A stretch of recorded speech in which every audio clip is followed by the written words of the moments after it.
출근길 뉴스를 종합해드립니다. 깊이 있는 뉴스 YTN FM 출발 새아침.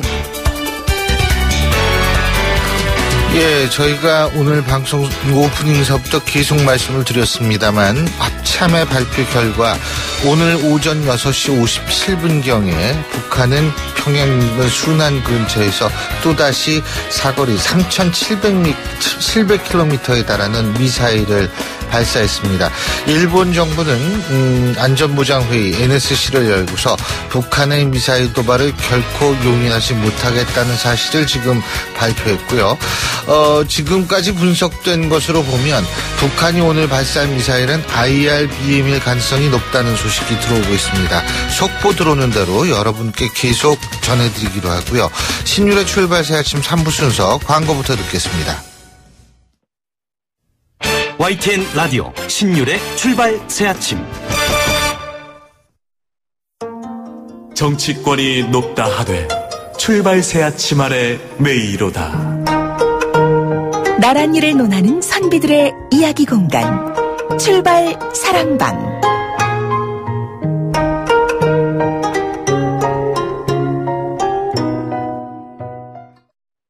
예, 출발 사랑방. 오늘도 매주 금요일 여러분 찾아뵙는 두 분 나와 계십니다.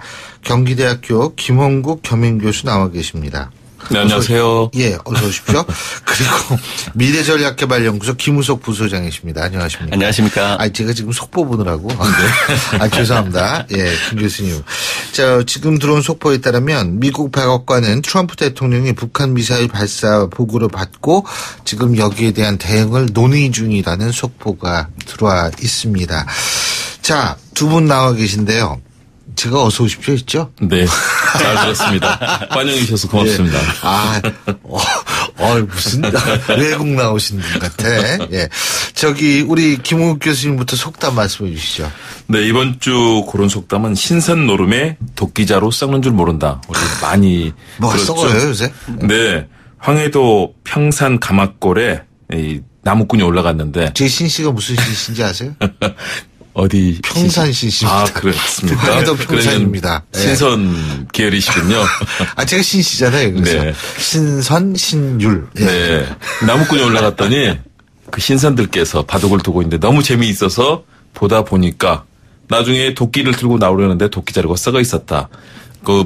어떤 일에 몰두하면 정말로 어떤 상황이 진전되는지도 모른 채 세상이 바뀌어 있고, 예. 그런 얘기인데요. 곳곳에 이런 속담을 둘러싼 민화도 많고요. 이게 선유후 부가 설화라고 그래서 중국에도 똑같은 이런 속담이 있고요. 그래요? 네, 우리나라 곳곳에 각 지자체마다 이런 속담들을 우리 각 지역에서 나온 얘기처럼 다들 얘기를 할 정도로 친숙한 그런 내용입니다. 그래서 제가 고른 건 신선노름. 사실은 우리 정치권 최근 흐름을 보면 너무 정치적인 기술이나 또는 이런 공학에 좀 몰두하는 측면들, 그리고 야당을 고려하지 않는 여당의 행태나 또는 야당도 발목만 잡고 도대체 우리 국민을 위한 정치는 어디 갔는가. 지난 겨울에 촛불을 들면서 국민들이 국민을 위한 정치를 해달라고 그랬는데 정치권들은 신선 노릇만 하고 있습니다. 우리 국민들의 삶은 지금 어디로 가고 있는가 좀 고민을 해야 될 거다. 저는 특히 김희수 헌법재판소장 이 부결되는 낙마하는 과정을 보면서 김희수 소장 후보자 같은 경우는 제가 봤을 때는 법관으로서 민주주의의 원칙, 약자와 소수자를 보호하고 법의 원칙, 그리고 보수층도 함께 헌법재판소를 운영하면서 굉장히 보수층도 껴안으려는 노력도 했고요. 그랬음에도 불구하고 정치권의 그런 흐름 속에서 결국은 낙마를 했거든요. 그렇다면 정말 법과 국민을 위한 정치는 어디로 간 것인가. 정치권이 정말 심각하게 좀 자문을 해야 하고 성찰을 해야 될 때가 아닌가. 신선 노름에 몰두하다 보면 국민은 어디 간지 모른 채 도끼자루도 썩어버릴 수 있다. 그런 의미에서 속담 골라봤습니다. 알겠습니다. 김우석 부소장님은요? 예. 저는 미국 속담 오늘 정해봤습니다. 오늘은 이게 황해도 미국, 예, 말씀하시죠. 필요하지 않을 때 우정을 맺어라. 필요하지 않을 때 우정을 맺어라. 필요할 때 우정, 그건 우정이 아니죠. 그건 우정이 아니죠. 네, 그렇죠. 그래서 우정이라고 하면 어려울 때 도와주는 거 아니겠습니까? 그러기 위해서는 필요할 때가 아닐 때도 열심히 우정을 맺는 노력이 필요하다. 예. 그런 얘기인데요.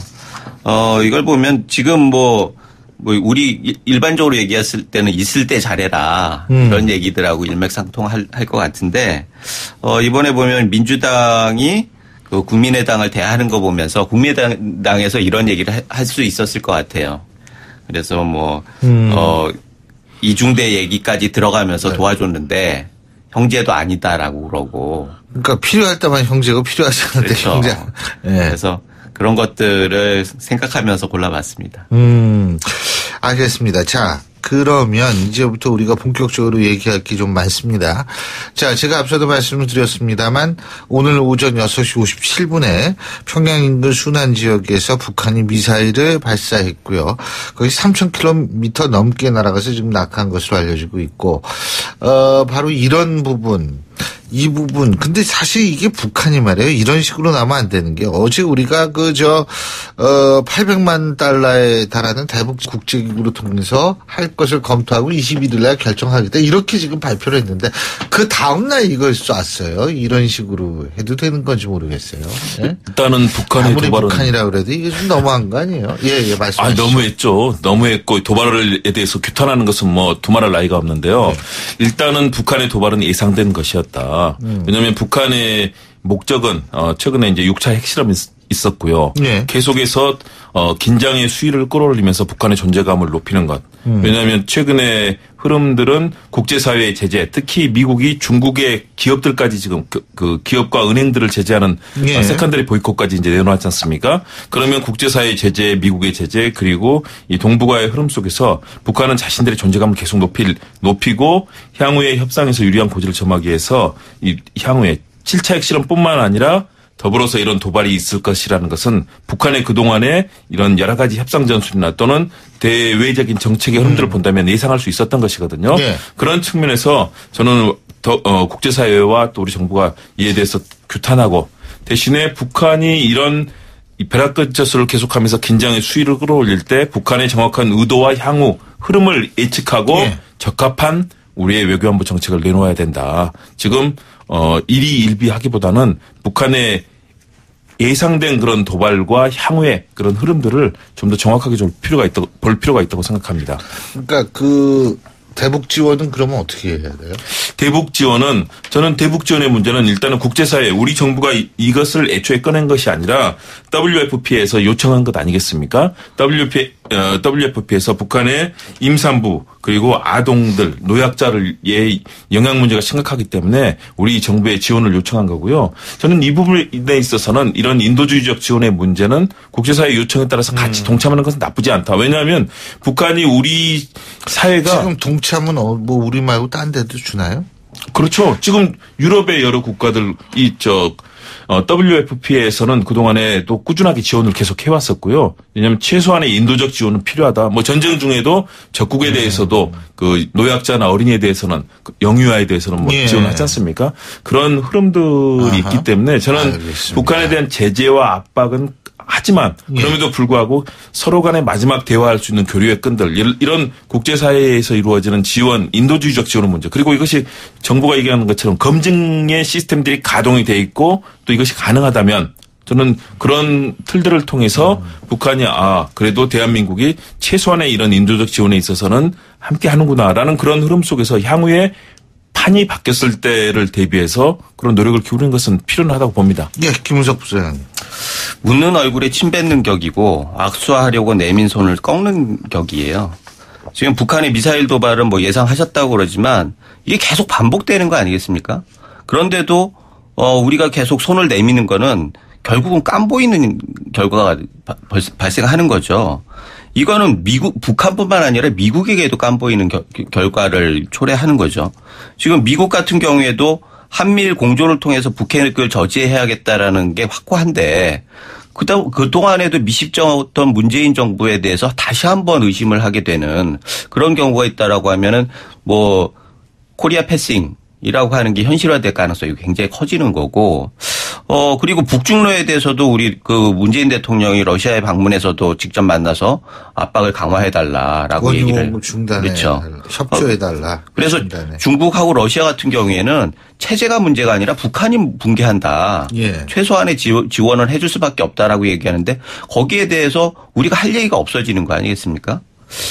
그래서 우리의 명분을 없애고 저쪽의 명분을 강화시키는 그런 지원 발표 이런 부분들은 국제사회에서도 받아들이기 굉장히 힘들고 정서적으로도 굉장히 힘들고 게다가 북한이 오판을 할 수 있도록 하는 그런 분위기를 조장하는 거 아닌가 해서 매우 어려운 상황인 것 같습니다.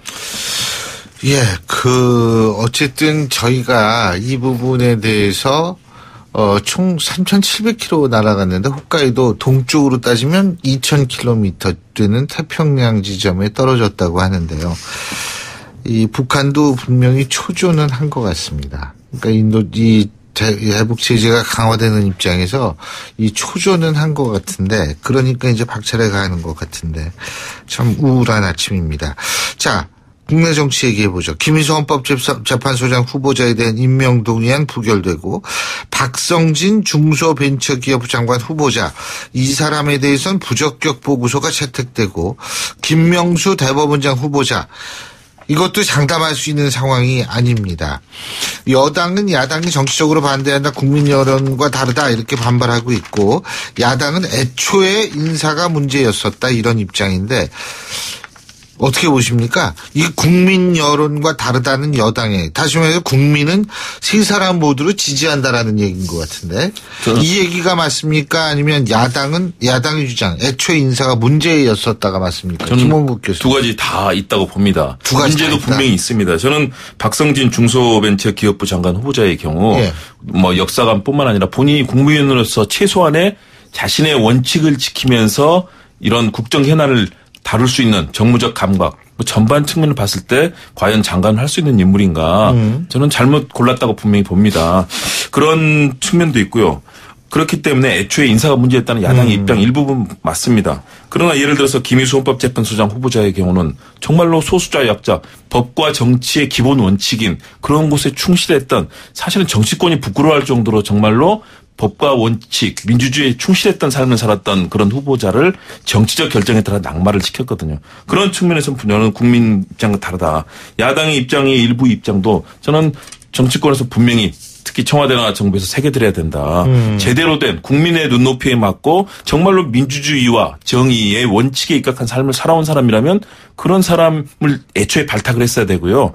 또 야당도 무조건적인 발목잡기라든가 또는 자신의 존재감, 뭐 국회에서 결정권을 가지고 있다고 하는데 결정권은 결국 국민이 갖는 것 아니겠습니까? 국민을 위해서 일하는 정치인과 국무위원을 국민들이 원하지 어떤 정치적 결정에 따라서 이루어지는 그런 정략적 그런 흐름에 대해서는 국민들이 반대를 할 거고요.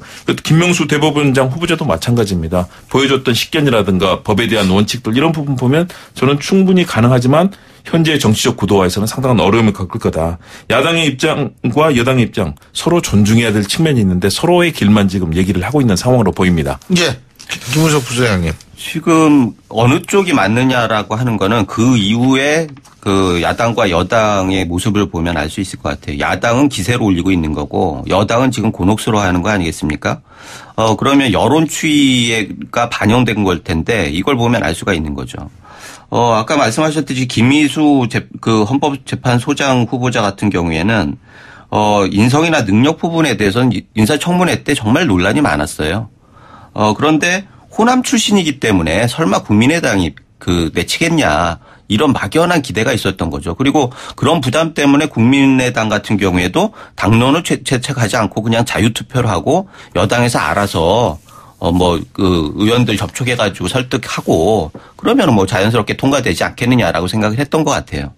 결국은 여권이 안이하게 대응을 해가지고 지금 김희수 소장의 부결 사태를 불러오고 이것을 엉뚱하게 야당 탓을 돌린단 말이죠. 그래서 사실 이 문제는 그냥 국회의 뜻을 존중한다라고 하고 넘어갔으면 사실은 이게 이렇게 큰 파장이 일어나지 않았을 수도 있어요.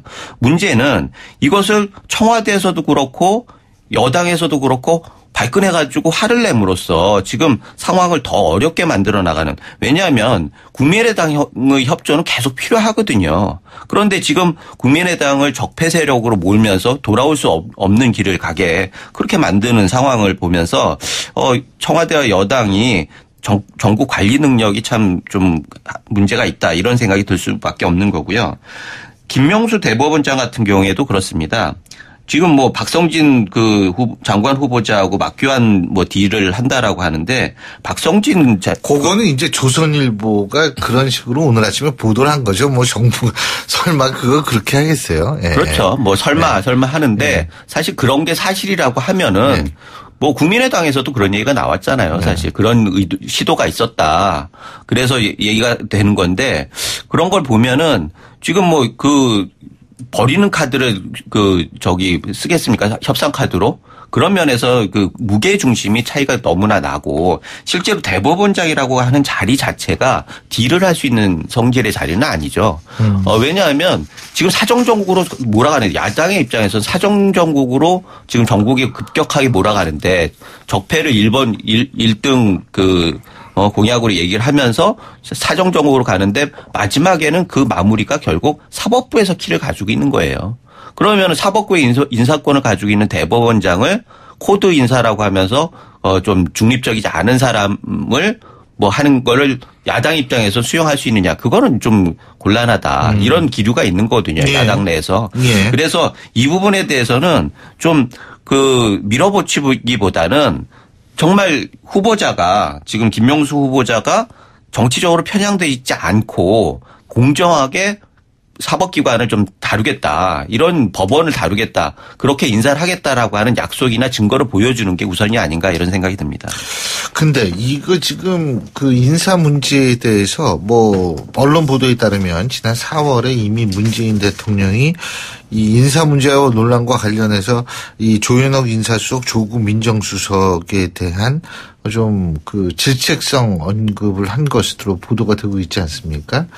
네. 근데 야당도 지금 문책론을 제기하고 있는데 이게 어떻게 책임을 져야 할 사안일까요? 저는 정권 초기 아직 지금 흐름들이 최종 완성도 돼 있지 않고요. 또 그 과정이 명확하게 밝혀져 있지 않거든요. 무슨 과정이요? 그러니까 인선에 추천을 누가 했고 그다음에 어떤 검증을 했었고 그거 한 그런 번도 부분에 밝혀진 있어서. 적이 없잖아요. 역대 정권 중에서. 그렇죠. 쉽게 제가 밝혀지기 그거를 어려운데. 그렇게 칼럼에도 쓰고 맨날 얘기하는 게 이게 당당하게 누가 추천했는지 그 추천 실명제를 하자라고 제가 그렇게 주장을 했는데도 아직까지 안 되고 있어요. 저는 정말 좋은 제안이라고 생각합니다. 네. 그리고 사실은 그렇게 투명하게 가야 되거든요. 그럼요. 저는 문재인 정부에서 그래야지 책임감 있는 추천을 하죠. 그 투명성 있는 정책을 펼쳐주기를 좀 기대를 하고요. 그런 현재 인사에 있어서 분명히 난맥상이 나타나고 있는 사실이고 또 이 전국 관리 능력에 있어서도 이 부분에 대해서는 정말로 여권과 청와대가 겸허하게 받아들여야 된다. 그러나 현재 이 좋은 후보자들이 많이 사실은 또 장관으로 임명되고 총리 같은 국무총리도 그렇고요. 또 잘된 인사도 많거든요. 그래서 이런 부분에 있어서 최근에 나타나고 있는 더군다나 또 뭐 김희수 헌법재판소장 후보자의 경우는 저는 정말로 뛰어난 능력과 법을 다루는 헌법재판관으로서 아까 뭐 인성에 대한 논란이 많았다고 하는데 저는 전혀 그렇게 보지 않습니다. 아주 뛰어나고 소수자와 약자를 보호하는 민주주의 원칙에 충실했고 법리와 또 헌법재판소장으로서 그리고 이전에 보수적인 그런 여러 헌법재판관들과도 무난하게 헌법재판소를 그동안에도 대행으로 관리해왔거든요. 이미 저는 그런 능력은 검증됐지만 정치권에 특히 발목 잡기에 나섰던 자유한국당이라든가 또는 존재감을 과시하려는 국민의당이 이런 정치적 흐름 쪽에서 낙마가 된 셈이라고 보고요.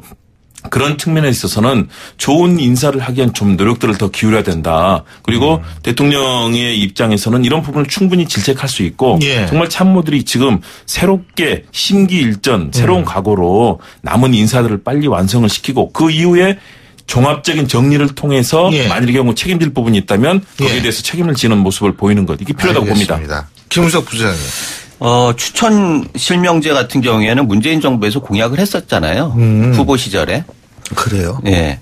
그런데 이게 여러 가지 여건이 있었겠죠. 조건들이 있어가지고 아직 시행을 안 되는 것 같은데 지금 인사라인 같은 경우에는 실무 경험 능력들이 없어요. 그래서 그것들도 한계로 많은 사람들이 문제가 있다라고 제시를 했는데 그게 시간이 지나면 좀 나아져야 하는데 아직은 그런 기미가 보이지 않는 것이 안타까운 측면이 있고 지금 인재풀 같은 경우에도 지나치게 코드나 좌파 지지자들의 눈치를 보다 보니까 인사풀이 굉장히 좁아져. 지금 박성진 후보자 같은 경우에도 수많은 사람을 검증했는데 마땅하지 않았다. 30명한테 부탁을 했는데 고사하는 경우가 많았다고. 그렇죠. 하죠. 그리고 이번에 또 낙마를 하게 되면은 그 다음에 더 어려워질 거 아닙니까? 네. 그러면은 내각 구성이 점점 늦어져요. 지금 4개월 이상 걸렸는데 초기에야 인수위가 없었으니까 그렇다 치지만 지금 인수위 끝나고도 2개월 이상이 지나는 상황에서 또 이렇게 늦어진다라고 하는 건 국민들이 용납하기가 좀 쉽지 않다 이런 생각이 들어가지고 이번 기회에 인사 라인이나 시스템에 대해서는 좀 심각하게 고민을 해가지고 장기적으로 5년을 어떻게 끌고 나갈 것이냐라고 하는 시각에서 좀 장기적으로 들여다봐야 할 필요가 있다라고 생각하고 또 하나는 실무자들만의 책임이냐라고 하는 부분들에 대해서 다시 한번 생각을 해봐야 한다고 생각합니다. 지금 청와대 시스템이나 문화 같은 경우가 또 다시 권위주의로 회귀하는 거 아니냐라고 하는 사람들이 시각들이 많이 있어요. 제 주변에도 그런 얘기를 많이 하는 거죠. 예. 그래서 대수보 같은 경우에 그 수석 보좌관 회의 같은 경우에도 일주일에 2번 정도를 대통령이 직접 했었는데 뭐 지난주에 이번 주엔가 다 비서실장이 목요일 날 한다고 나오대요. 그래서 이런 걸 보면은 좀 이렇게 대통령께서 좀 그 점점점 구름 위로 올라가는 거 아닌가. 그래서 쇼타임이 끝났다라고 하지만 이제는 국민들한테 계속 나와야 할 타이밍에 좀 뒤로 물러나는 그런 모습을 보이는 것 같아서 이러한 권위주의를 회귀하는 것들을 대통령이 딱 중심을 잡고 국민 앞에 나서는 그런 모습을 좀 보여야지 인사 문제도 해결되는 거 아닌가 이런 생각이 듭니다. 알겠습니다. 근데 오늘 시간이 왜 이렇게 빨리 갔죠? 벌써 두 분하고는 헤어질 시간이 됐는데 다음 주에 또 계속 좋은 말씀 해 주십시오. 오늘 말씀 여기까지 듣겠습니다. 고맙습니다. 네, 감사합니다. 고맙습니다. 예, 지금까지 경기대학교 김원국 겸임교수, 미래전략개발연구소 김우석 부소장 두 분과 함께 했고요. 신율의 출발새 아침 3부 순서 여기서 줄입니다. 잠시 뒤 4부에서 뵙겠습니다. 날카로운 분석, 내일을 보는 시선, 신율의 출발새 아침. 신율의 출발 새 아침 4부 순서 먼저 광고부터 듣죠. 예, 8시 40분 50초 지나고 있는데요. 자, 지금 교통 상황 알아보겠습니다. 박화연 캐스터. 네, 신율의 출발새 아침 교통정보입니다. 고속도로 곳곳으로 돌발 상황이 많이 발생했습니다. 먼저 영동고속도로 외곽 쪽으로 신갈분기점 부근 5차로에 버스가 고장으로 서게 되면서 뒤로 많이 밀리고 있고요. 동서원부터 속도가 많이 떨어집니다. 서울 외곽 순환고속도로 판교 쪽으로는 안현분기점과 도리분기점 사이 역시 고장차 때문에 4차로가 통제 중에 있기 때문에 참고해서 안전하게 가셔야겠고요. 서울 시내에서는 여의대방로 원효대교 남단에서 대방역 쪽으로 밀리고요. 마포대로는 마포대교 북단에서 충정로역 쪽으로 차량 속도 떨어집니다. 신율의 출발새 아침 교통정보였습니다. YTN 라디오 신율의 출발새 아침.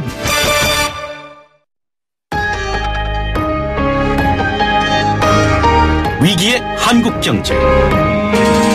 하지만 해법은 있습니다. 우리 경제에 또 다른 도약을 준비하는 코너. 출발 새 아침 경제 빅 이슈.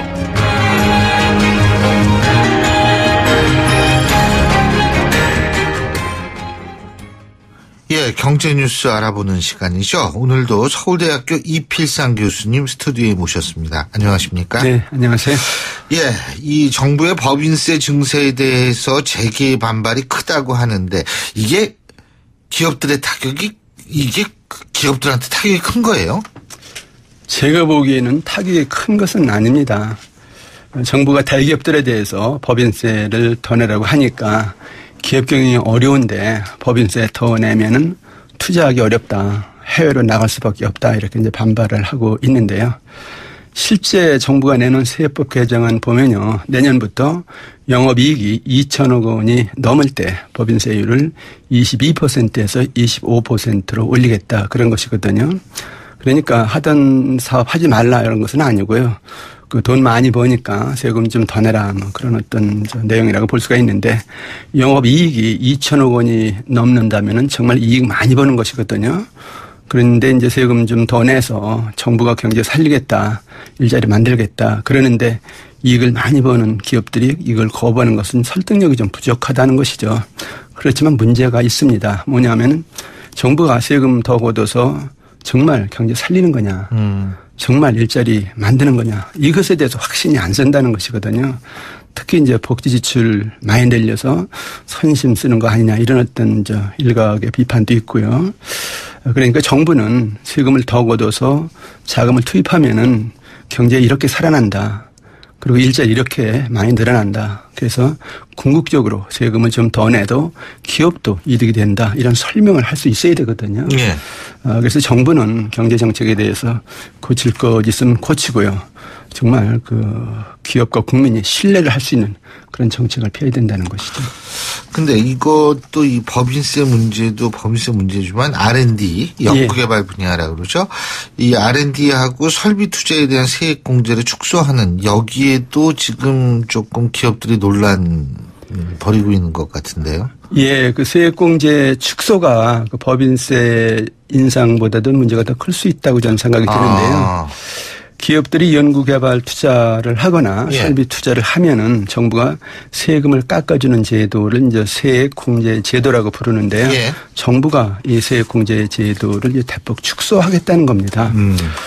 현재 기업들이 연구개발이나 설비 투자를 하면은 투자 금액에 최대 3%까지 법인세 금액을 깎아주거든요. 근데 이것을 이제 내년부터 최대 1% 수준까지 내리겠다. 그런 얘기입니다. 그렇지만 이제 정부는 그러면서도 기업들의 근로자를 고용하거나 임금을 인상하거나 또는 비정규직을 정규직으로 바꾸면은 이제 세제상 혜택을 주겠다 이런 어떤 다른 내용을 함께 이제 내놓고 있어요. 그래서 한마디로 조세 정책을 정부는 이제 산업 위주에서 소득 위주로 바꾸는 것이다 이렇게 이제 볼 수가 있는데 이것이 이제 문제가 있다는 건데 뭐냐면요. 경제는 일단 산업이 발전을 해야 성장률도 올라가고 또 일자리도 생깁니다. 그리고 국민 소득도 올라갑니다. 그런데 어떻게 보면 이런 어떤 정책은 산업 발전을 부정하는 것이 아니냐 이런 어떤 의구심이 들 수가 있다는 것이거든요. 그래서 이제 그렇게 되면 기업들의 지속 가능성이 떨어지고요. 부실한 기업들은 이제 쓰러질 수도 있다는 것이거든요. 그래서 미래지향적으로 이제 기업들이 발전을 해야 되는데 그런 면에서 좀 현실성이 부족한 것이 아니냐 이런 어떤 지적이 가능한 것 같습니다. 근데 이게 그래서 그런지 모르겠습니다만 이 정부의 증세 정책에 대해서 세수 증가 아까도 잠깐 총장님께서 말씀하셨습니다만 이 증가 이 금액은 그렇게 크지 않은데 후유증만 클 수 있다라는 비판이 나오는 모양이더라고요. 예, 그렇습니다. 예. 정부가 법인세 올리고 세액공제 이제 줄이면은 3조 7천억 원 정도의 세수 증가가 예상되거든요. 그런데 정부가 100대 국정과제를 수행하기 위해서 1년에 필요한 예산이 35조 6천억 원입니다. 이것에 비하면 대기업 증세 해봤자 3조 7천억 원이니까 10분의 1밖에 안 되는 것이죠. 그렇다고 해서 정부가 재원을 이제 조달할 방법이 확실하게 다른 것도 있는 것도 아닙니다. 그렇다면 괜히 이거 세금 좀 올린다고 해서 정부 100대 과제 수행하기도 어렵고 괜히 기업 투자만 위축시키고 더 나아가서 기업들 해외로 나가게 만드는 것이 아니냐 이런 어떤 이제 불만이 생기고 있다는 것이죠. 특히 여기서 이제 문제가 되는 것이 반기업 정서입니다. 기업들은 지금 문재인 정부가 반기업 정책을 편다 이런 어떤 불만을 갖고 있는 기업들이 상당히 많습니다. 이제 법인세 인상은 물론이지만 최저임금 인상, 비정규직 전환 이런 정책들이 계속 나오니까 기업들 그럼 어떻게 사업하란 말이냐 이런 어떤 이제 불만이 터져나오고 있다는 것이거든요. 이렇게 돼서 기업 환경이 굉장히 악화된다. 기업 이제 심리가 위축된다라고 했을 때 오히려 경제 정책이 경제를 더 악화시키는 그런 어떤 결과를 초래할 수 있다는 것이거든요. 물론 최저임금 인상, 비정규직 전환, 법인세 인상 필요한 부분이 있습니다. 그렇지만 경제가 수용할 수 있어야 되거든요. 그래서 이제 이걸 해도 단계적으로 해라 하는 것이고요. 중요한 것은 정부가 먼저 규제 개혁을 하고 기업 환경을 개선해라. 그래서 기업들이 정말 사업화하는 어떤 신바람이 나는 또 희망을 가질 수 있는 그런 분위기를 만들면서 이런 이제 법인세라든가 비정규직 문제라든가 이런 이제 대책을 내놔야 되는데 그런 거 없이 이제 먼저 이런 대책만 내놓으니까 지금 이제 기업 환경이 굉장히 악화되고 있는 그런 양상이 나타나고 있습니다. 근데 지금 기업들이 더군다나 이제 그렇게 생각하는 게 지금 다른 나라에선 감세 정책을 추진하고 있다고 그러네요. 예, 맞습니다. 그래서 우리나라는 이제 다른 나라와는 반대로 가고 있다 이렇게 볼 수가 있는데 미국이 현재 법인세율이 35%거든요. 예. 근데 트럼프 대통령이 이것을 15%까지 내리겠다 이렇게 예. 영향을 했는데 뭐 그렇게까지 내릴 것 같지는 않고요. 뭐 25% 정도 내리지 않느냐 이런 어떤 지금 추측들이 나오고 있습니다. 일본은 지난 2012년에 법인세율을 30%에서 23.4%로 이미 내렸습니다. 프랑스도 지금 법인세율이 33.3%인데 2022년까지 25%로 이제 내리는 그런 어떤 계획을 지금 추진하고 있고요. 뭐 이렇게 보면 우리나라는 이제 거꾸로 간다 이렇게 볼 수가 있는데 그래서 기업들이 이제 그 투자 심리가 위축이 된다 그리고 경쟁력이 떨어진다 그러면 이제 경제가 결국은 이제 타격을 받는 것이죠. 근데 이게 중요한 사실이 있습니다. 뭐냐면은 다른 나라는 우리나라처럼 대기업과 중소기업의 양극화가 그렇게 심하지 않다는 것이거든요. 그래서 이제 대기업들이 돈을 많이 버는 그런 이제 구조인데 우리나라 30대 재벌 기업들 이익 벌어서 쌓아놓은 이익 유보금이 뭐 700조 원이 된다 이런 분석이 나오고 있습니다. 근데 이제 700조 원이 다 현금은 아니고요. 그 중에서 이제 현금 동원할 수 있는 것이 200조 원은 된다 이렇게 이제 추정을 하고 있는데 만약에 대기업들이 증세 이거 안 된다 이렇게 탓하기에 앞서서 그 돈을 그 일자리 만드는 데 쓰자. 중소기업 납품가 올려주는 데 쓰자. 비정규직 임금 올려주는 데 쓰자. 배당 많이 해주자. 이런 식으로 그 돈을 뭐 잘 활용을 하면은 오히려 정부가 증세해서 경제 살리는 것보다 훨씬 경제 살리기 효과가 크다는 것이죠. 그래서 이제 이런 면에서 보면 대기업들도 책임이 있는데 그렇다면 정부는 대기업들이 오히려 그 돈을 투자에 쓸 수 있는 그런 여건을 조성하고 또는 어떻게 보면 여러 가지 제도를 마련하는 것이 더 의미도 있다 이렇게 이제 볼 수가 있는 것이죠. 그렇군요. 근데 이게 이 세금 얘기 나왔으니까 우리가 기업 세금만 지금 얘기를 하고 있는데 이 추미애 더불어민주당 대표는 부동산 과다 보유자에 대해서 보유세 도입을 주장을 했는데 네. 김동연 경제부총리는 보유세 인상을 검토하지 않고 있다. 지금 이런 얘기를 하고 있거든요. 그러니까 이게 지금 이게 말도 좀 이 정부 여당 내에서 엇갈리고 있어요. 예? 예, 그게 참 국민들로서는 정말 헷갈리고 불안한 것인데요. 이것이 이제 뭐 정부와 여당의 숨은 전략이다 이런 어떤 의구심까지 든다는 겁니다. 그러니까 정부는 여론 때문에 일단 보유세 증세 안 한다 이렇게 발표를 하면서 여당은 계속해서 이제 그걸 주장하면서 정부가 나중에 어쩔 수 없이 따라가는 그런 어떤 이제 모습으로 연출하는 것이 아니냐 그런 어떤 의문들을 지금 많이 가지고 있거든요. 근데 이제 보유세를 당장 올리는 것은 쉽지 않을 것 같습니다. 이유가 세 가지인데 첫 번째는 조세 저항이 굉장히 크다는 겁니다. 예? 조세 저항. 조세 저항. 예. 그러니까 보유세는 이제 국민들이 굉장히 민감해하는 사안이거든요. 그래서 만약에 이것을 이제 추진할 경우에 조세 저항이 나타나면서 내년 지방선거에서 굉장히 이제 정부 여당이 이제 불리하게 될 가능성이 있고요. 또 문제는 보유세 증세하면은 이제 그 건설 경기 같은 게 침체하면서 경기가 상당히 타격을 받을 가능성이 있습니다. 그래서 그것도 이제 정부로서는 걱정하는 이제 부분이고요. 또 이제 그 보유세라는 것이 재산을 가지고 있으면 세금을 내는 거니까 미실현 소득에 대한 세금이라는 것이거든요. 예. 세법상 논란도 있습니다. 그래서 아마 이걸 정부가 추진해도 내년 지방선거 끝난 다음에 추진할 것이 아니냐 이런 어떤 좀 추측들이 나오고 있습니다. 아, 그렇군요.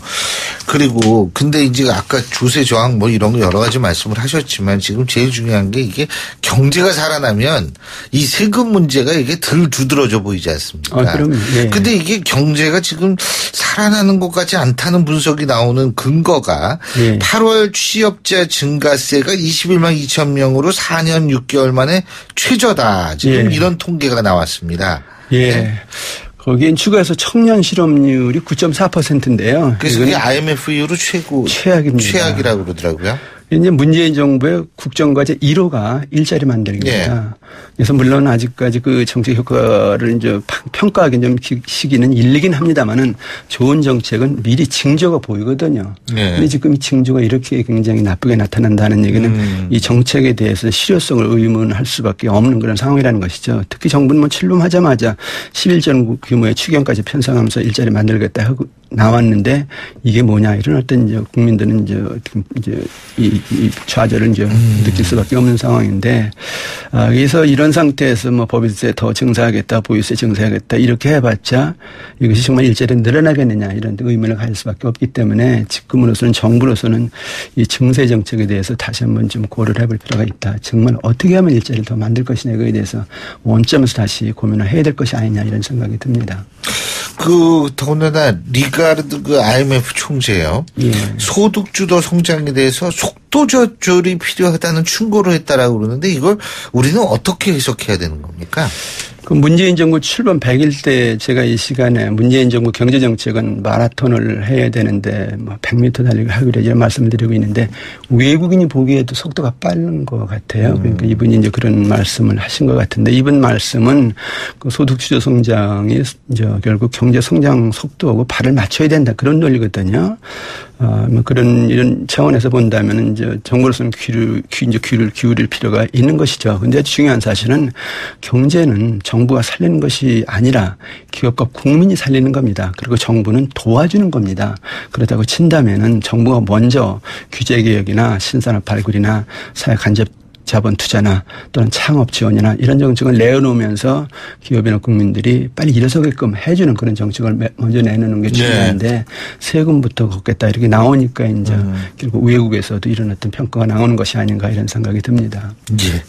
잘 알겠습니다. 오늘 말씀 여기까지 듣겠습니다. 고맙습니다. 네, 감사합니다. 예, 지금까지 서울대학교 이필상 교수님과 함께 했고요. 자, 금요일에 보내드린 신율의 출발 새 아침. 오늘 순서는 여기서 모두 줄이겠습니다. 한 주 동안 쉼 없이 달려오느라고 여러분 수고 많이 하셨습니다. 오늘 아침부터 전해지는 안 좋은 소식. 하지만 그럼에도 불구하고 가을은 다가왔고요. 이런 아름다운 계절 여러분 마음속에 깊숙이 자리하는 그런 주말 되시기 바라겠습니다. 저는 월요일 아침 7시 15분에 다시 오겠습니다. 신율이었습니다. 고맙습니다.